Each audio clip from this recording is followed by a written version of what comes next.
So finally एक last question बचा यार। ये क्वेश्चन करने के बाद हमारा जनरल के 10 क्वेश्चन हो जाएगा। जिसने ये 10 क्वेश्चन अच्छे से कर लेना, ये 10 क्वेश्चन और बेसिक के 2 वीडियो थे, मतलब 12 वीडियो। और एक वीडियो शायद ही मैक्स टू मैक्स 20 से 30 मिनट का है।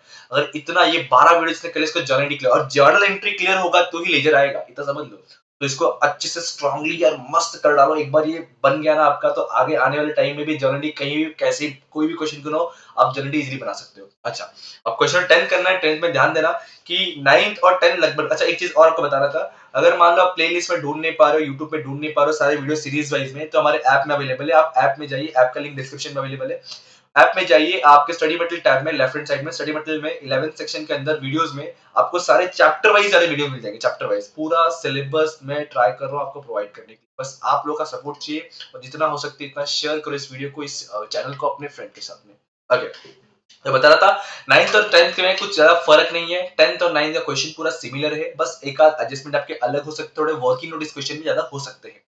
तो देखो, क्या बोला है, बैलेंस आपको पहले से दिया हुआ है। अब इस क्वेश्चन में आपको डेबिट बैलेंस क्रेडिट बैलेंस ऐसा लिख के नहीं दिया, तो हमें पहचानना पड़ेगा। तो सिंपल सा कॉन्सेप्ट है सर, जितने भी असेट्स होते हैं वो सबके सब डेबिट बैलेंस होता है, जितने भी लाइबिलिटीज होते हैं वो सबके सब क्रेडिट बैलेंस होता है। यहाँ पे क्लियरली बोल के दे, कैश इन हैंड है, कैश इन बैंक है, फर्नीचर है, लैपटॉप है, और डेटर्स।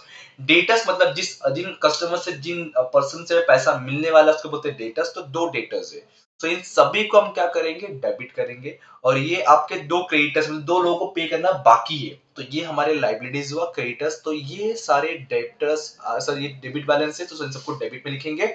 ये सब आपके क्रेडिट बैलेंस है लाइबिलिटी होने की वजह से, इसलिए क्रेडिट में लिखेंगे। दोनों का जो डिफरेंस है, क्या मतलब लिखने वाले बताओ जरा मुझे। Sir assets account debit to liabilities account, to क्या लिखते हैं हम लोग, बोलो बोलो बोलो। तो सर टू कैपिटल अकाउंट, देखो कुछ इस तरीके से। मैं बहुत एक्सप्लेन नहीं कर रहा हूँ, क्योंकि हमने ऑलरेडी सम्स किए हुए हैं।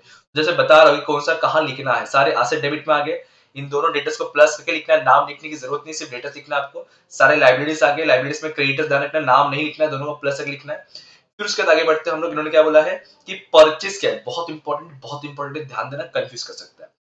बोल रहा है अजय कुमार से हमने 2.5 लाख रुपए का गुड्स परचेज किया, और उस पर 10% ट्रेड डिस्काउंट है, ऊपर से 18% जीएसटी भी है। और ये पूरा जो भी अमाउंट बनेगा, पूरा अमाउंट कौन सा, परचेज 2.5 लाख का, उस पर से 10% डिस्काउंट माइनस करेंगे, जो अमाउंट आएगा उसके ऊपर 18% जीएसटी चार्ज करेंगे। तो ये पूरा अमाउंट जो भी फाइनल बनेगा उसमें से 1/4 हम तुरंत पे कर देंगे। व्हाट इट, ये पूरा अमाउंट जो भी बनेगा उसमें से 1/4 तुरंत पे कर देंगे, मतलब 3/4 पे नहीं कर रहे। समझा कैसा बोल रहा हूं मैं। 4 हिस्से में से एक हिस्सा पे कर दिया, तो 4 हिस्से में से 3 हिस्से के बारे में कुछ नहीं बताया है। सो वी अज्यूम कि ये पे नहीं किया है, उधारी है। उधारी को बोलते हैं क्रेडिट ट्रांजेक्शन, और जब कभी क्रेडिट ट्रांजेक्शन होगा तो सामने वाली पार्टी का नाम आता है। इतना क्लियर है पहला बॉस, इतना क्लियर है, आगे समझे। तो इसको पहले वर्किंग नोट कर लूंगा, तो ज्यादा क्लियर मिलेगा आपको, क्लियरिटी मिलेगा कि कैसे यह सॉल्व करें। देखो, सबसे पहले मैंने क्या बोला कि 2.5 लाख का परचेज है, जिसपे 10% ट्रेड डिस्काउंट लिखना नहीं होता है, बट एक कैलकुलेशन करना होता है। तो उसके ऊपर 10% ट्रेड डिस्काउंट माइनस किया, तो 2,25,000 पे करना बाकी है। 2,25,000 का परचेज किया।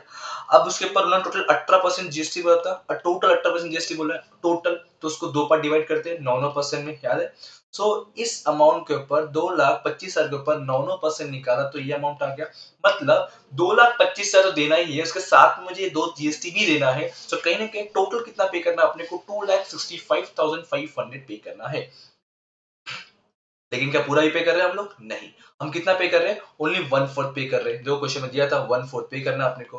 तो 1/4 कितना आ गया, पूरे अमाउंट का 1/4 निकालना आपको। देखो कुछ इस तरीके से निकालना, इतना हम पे करेंगे।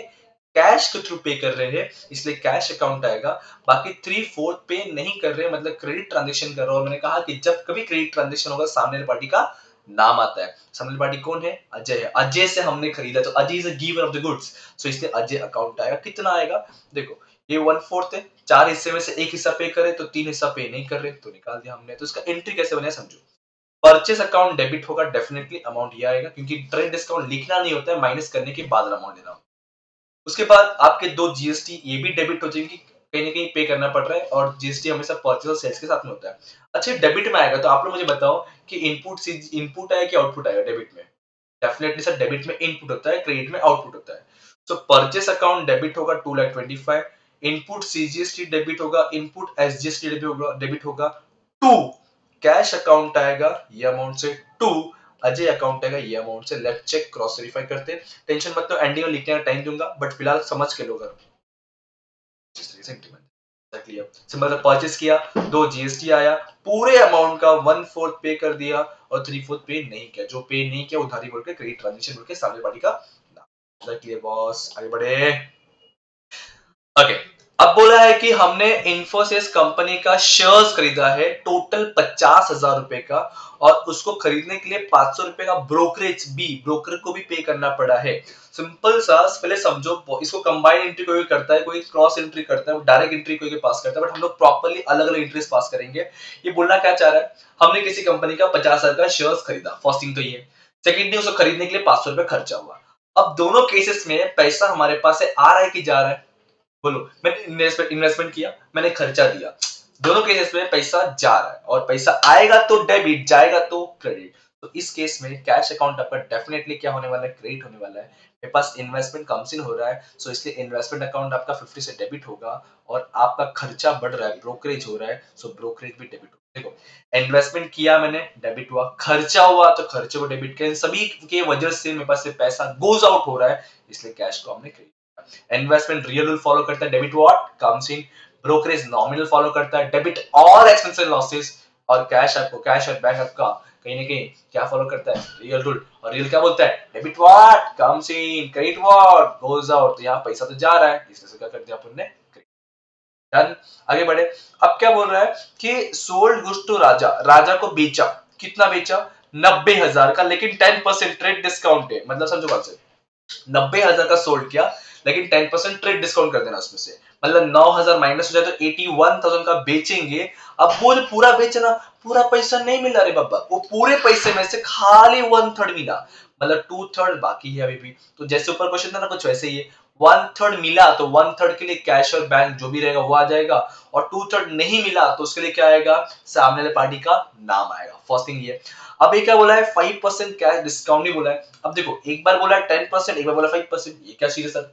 अरे पता ना यार, ट्रेड डिस्काउंट हमेशा पूरे अमाउंट पे होता है, ट्रेड डिस्काउंट पूरे अमाउंट पे होता है, लेकिन कैश डिस्काउंट सिर्फ उतनी अमाउंट पे होगा जितना अमाउंट पेड या रिसीव हो रहा होगा। जितना अमाउंट कैश ट्रांजेक्शन होगा उतनी अमाउंट पे कैश डिस्काउंट मिलता है। तो उसको वर्किंग में क्या करेंगे हम लोग, पहले 90,000 में से 9,000 माइनस करेंगे, बचेगा 81,000।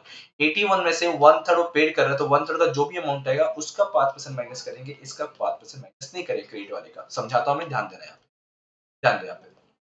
देखो, सेल के 90,000 का ट्रेड डिस्काउंट मैंने कहा पूरे अमाउंट पे होता है, कर दिया। अब पूरे अमाउंट जो बच गया आपका 81,000, उसमें से 1/3 हम कैश में पेड करेंगे, 2/3 पे नहीं कर रहे हैं, तो वो उधारी हो गया। उधारी मतलब सामने वाले पार्टी का नाम आ गया। फर्स्ट थिंग ये, जितना पे हो रहा है वो कैश बोल कर, जितना पे नहीं कर रहे वो उधारी बोल के सामने वाले पार्टी का नाम आ गया। अब आगे समझो। उसके बाद ये 1/3 कितना है वो निकाला मैंने, 2/3 कितना है वो निकाल दिया मैंने।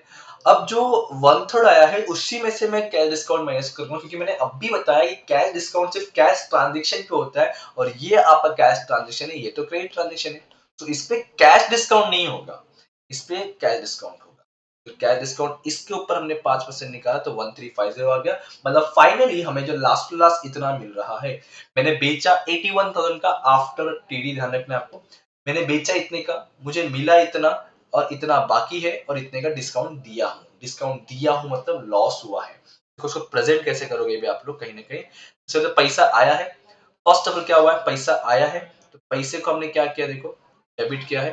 जितना पैसा आया है, जितना उधारी है उतने के लिए सामने वाली पार्टी का नाम लिखा। मुझे जो सामने को डिस्काउंट देना पड़ा है, कैश डिस्काउंट, कैश डिस्काउंट की बात कर रहा हूं, ट्रेड डिस्काउंट लिखना नहीं होता है, ट्रेड डिस्काउंट माइनस के लिए लिया अपन ने। ये जो डिस्काउंट दिख रहा है कौन सा डिस्काउंट है, कैश डिस्काउंट, सिर्फ और सिर्फ कैश डिस्काउंट ही लिखना होता है। और टोटल मैंने सेल कितना किया वो दिखा दिया मैंने। इज दैट क्लियर, सिंपल तरीके से।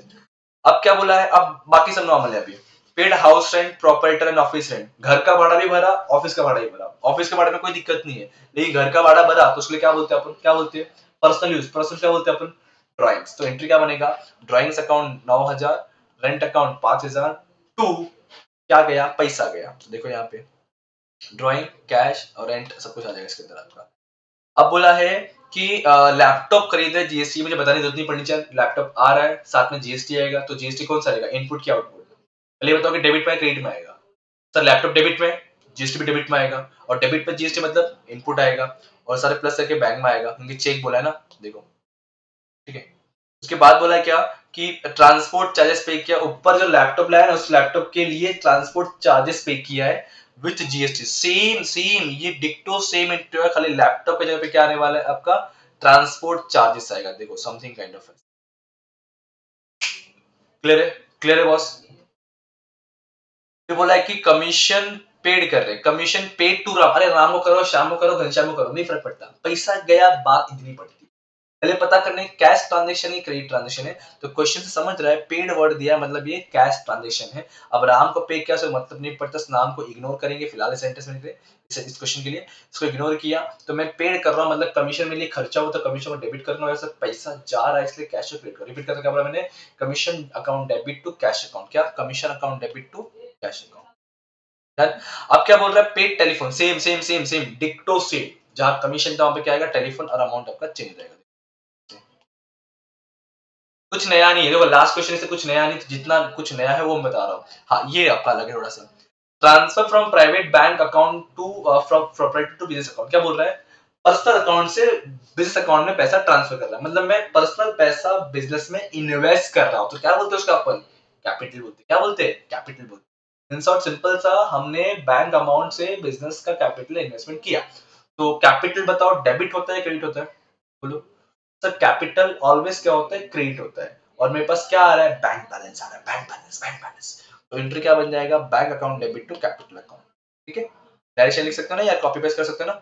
अब उसके बाद बोला है कि हमने गुड्स खरीदा 1.5 लाख का, ये बताने जरूरत नहीं पड़ती है, बोर्ड कर दो तो परचेस, परचेस अकाउंट डेबिट, दो जीएसटी है, टू आपका बैंक आ जाएगा कि चेक बोला है।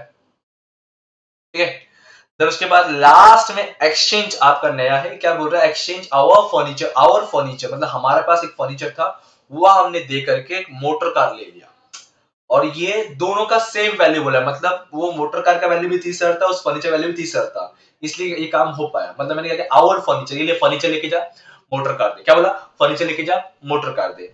क्या आ रहा है मोटर कार, क्या जा रहा है furniture. Debit what comes in, credit what goes out. बताओ मोटर कार फर्नीचर दोनों से कम्स इन क्या था sir, motor car comes in, तो मोटर कार को डेबिट करूंगा और फर्नीचर क्या करूंगा क्रेडिट। और बस एंड में आपको क्लोज करना है, और इसका क्लोज अमाउंट कितना आया आप लोग निकाल के मुझे कमेंट लेके बताओगे। होमवर्क सो फटाफट आंसर देख लो। इसके वर्किंग नोट जितने मैंने बताया प्लीज सारे वर्किंग नोट को अपने नोटबुक पे लिख के जरूर अपना एग्जाम में करो ना करो बट करना तो पड़ेगा, बिना कि वर्किंग नोट के कैसे आएगा। मुझे लगता नहीं कि ऐसे क्वेश्चंस पूछेंगे, बहुत रेयर चांस होता है ऐसे क्वेश्चन पूछे, पर पूछ भी लिया तो हमने सीख लिया कि कैसे सॉल्व करना है, कैसे इसको इंट्रीज पास करनी है, कैसे इसको कैलकुलेट करना है। यस और नो बॉस। वीडियो पसंद है तो लाइक करो यार, और थोड़ा भी आपको हेल्पफुल लगा रहेगा तो अपने फ्रेंड का शेयर करो कि बाबा जल्दी सीखना है टेंशन मत ले, पांडा सर इज अवेलेबल यार, डोंट वरी, पांडा सर अपने पास अवेलेबल है, जाओ और पढ़ लो वहां पे जनरली ऐसा स्टेटमेंट सामने वाले फ्रेंड को जरूर बोल देना बॉस। ठीक है तो ये था आपका पूरा आंसर विथ वर्किंग नोट, पूरा अच्छे से कर लो। अब मिलेंगे अपकमिंग न्यू वीडियो में, तब तक पढ़ते रहो आगे बढ़ते रहो पांडा सर को याद करते रहो। Thank you so much, bye bye, जय हिंद दोस्तों।